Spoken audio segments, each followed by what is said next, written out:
Rise and shine, it's Entspresso time. Hey, it's Evan Carmichael, and successful people don't wake up and go, yes, another day, I'm gonna crush it. No, they wake up just like you and I. The difference is they have habits and routines, like watching one of these videos, that set them up for success.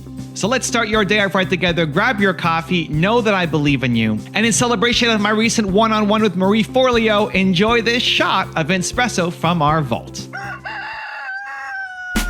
wake up every morning. Espresso keep me going. I wake up every morning. You know, my first gig out of college was on Wall Street, on the New York Stock Exchange. This is pre everything. This is like just out of college, 21 years old, and I knew one of my drives, I wanted to be really successful, but not just to like get shoes. I knew I wanted to make money because I wanted to make a difference. I wanted to be able to take care of my family. I wanted to be able to contribute to causes that I believe in. And so I knew in order to do that, in my own mind, I was like, well, I want to make a lot of money and make this stuff happen. But when I was on Wall Street, even though so many people that I worked with, multi-millionaires, I mean, the money was ridiculous. While they were financially rich, they were spiritually bankrupt. And I felt like there was a part of me that was dying inside. And I said, this is not my path. I don't know what my path is, but I need to leave this because I feel sick.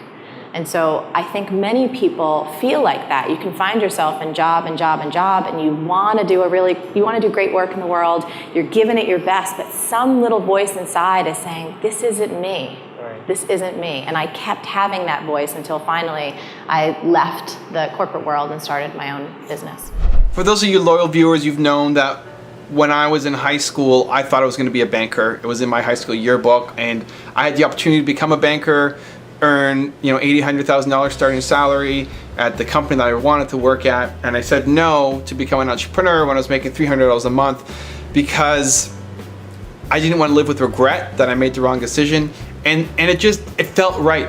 And I think this is a challenge for a lot of people because I feel like people know when something doesn't feel right. I feel like I feel like you know somewhere that this isn't the right thing to do. You're just too scared to do the right thing, or you don't know what the right thing is. You just know that what you're doing right now is not the right thing. And if you don't know where to jump to, then it can be really scary. And it's having the courage to move forward on a path that's unknown versus taking the safe path that is known but doesn't feel right. And I think that's where most people fall down. Like, not everybody wants to be an entrepreneur, and I get that, and it's totally cool. But people do have dreams, people do have aspirations, and they're not realizing them, and they're stuck in a job that they hate, or a life that they hate, or a relationship that they hate, or an environment that they hate, because it's just okay. It's not bad enough to make them want to leave. But just because it's okay, it means that they don't strive for something much greater. And if they don't know where they want to go, you don't have that clear vision for where you want to go, then it's massively scary to have the courage to go out and take that leap. And I think one is just having the awareness and hearing different people say that you shouldn't settle for a mediocre life. That if you feel like you want to do something more, that you at least owe it to yourself to do it. So you're not that 80-year-old sitting back on your deathbed thinking, man, I wish I did more with my life. I wish I had changed my dream. And then two, recognize that it doesn't have to be an all or nothing thing. Like, if you don't like your life right now, or part of it, your job or your relationship or something, you don't have to just quit and then move on to something else. That can work for some people, but I'm in the school of thought of just start trying stuff part-time. Like, try it for an hour a day. It doesn't have to be something massively radical and crazy. And I think if you can get your head around that, then it reduces the fear, reduces the uncertainty, and then hopefully gets you a little bit excited, because you want to be excited about the dream thing that you're often chasing.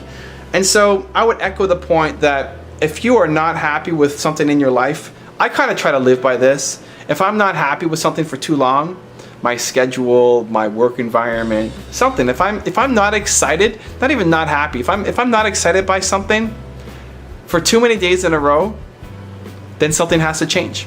I change my schedule around constantly. I have some core principles, but I'll change it around based on what's happening in my life. And I don't think people are static beings. Like, things will change in your life, and if you don't adapt and grow as things and change and as you grow, then you're gonna feel out of place, then you're gonna feel unhappy and unsatisfied. And so your life is never perfect. It's just constantly evolving, and you need to catch up to it. As you change, that you change your life alongside with you. And stop settling for okay. Stop settling for mediocrity. Stop settling for just good.